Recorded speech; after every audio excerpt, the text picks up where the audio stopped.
La traque se poursuit en Israël alors que le terroriste Otniel court toujours. Le Palestinien s'est introduit hier dans une maison de cette localité en Cisjordanie. Il a tué au poignard une mère de famille devant ses enfants. Daphné Meir, c'est son nom. Elle avait 38 ans.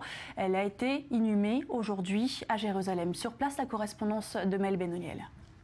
C'est ici, derrière moi, dans cette maison d'Otniel, que Daphna Meir, une mère de famille de 38 ans, a été assassinée sous les yeux de sa fille de 18 ans.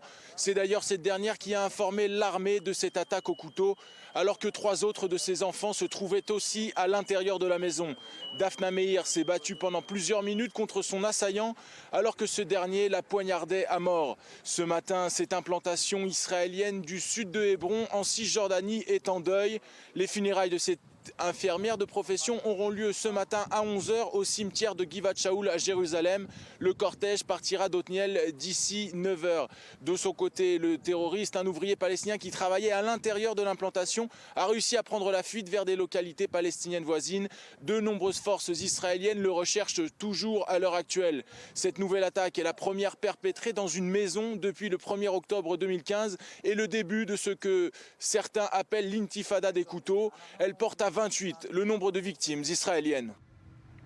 Alors Mel Benoniel nous le disait, la traque se poursuit. On fait le point avec vous, Mathias Inbar. Concrètement, comment ces opérations de recherche de l'armée se déroulent? Alors d'abord, il faut quadriller un terrain. Bonjour Daniel, on va le voir sur cette carte si vous voulez bien, là où se trouve véritablement la localité d'Otniel. Aux alentours, dans un rayon de 2 km, dans un périmètre de 2 km, il y a 2 villages. Les voici, ces villages de Kirbat Karmé et Beit Amra, au nord-est de cette localité d'Otniel. C'est là que pourrait et devrait normalement se terrer le terroriste palestinien au nord-est. Pourquoi? Parce qu'on l'a vu prendre une voiture en direction de ces 2 villages. Comment ça se passe concrètement au sol? Il y a 2 unités, l'armée de terre classique qui quadrille et qui patrouille autour de cette localité, puis des unités spéciales, notamment des Mistahavim dont on a parlé déjà sur cette antenne, des soldats déguisés dont le but est de pénétrer à l'intérieur de ces villages arabes et de trouver chaque indice. Des hommes ont été arrêtés déjà ce matin.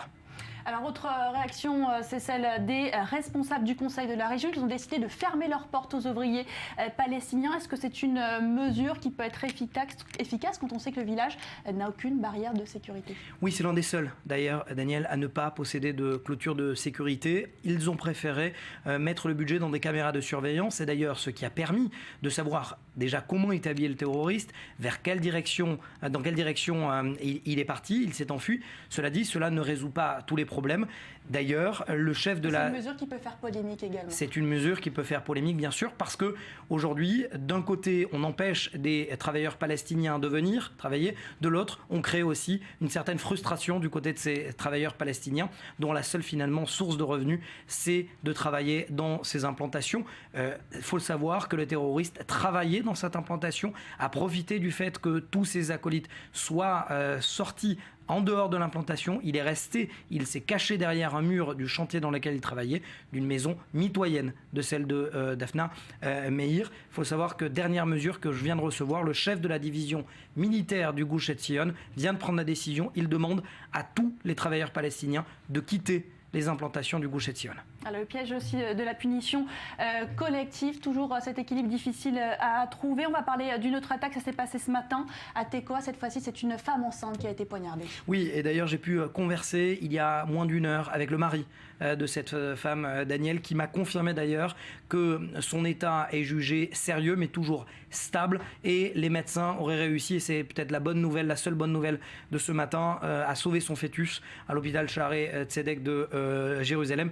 Elle est enceinte de 8 mois, donc vous comprenez la difficulté. Elle n'a pas pu rentrer dans le bloc opératoire de l'hôpital. Revenons sur les faits pour être tout à fait complet. C'est un Palestinien qui est rentré dans un magasin de vêtements dans lequel elle se trouvait. Il a poignardé à plusieurs reprises.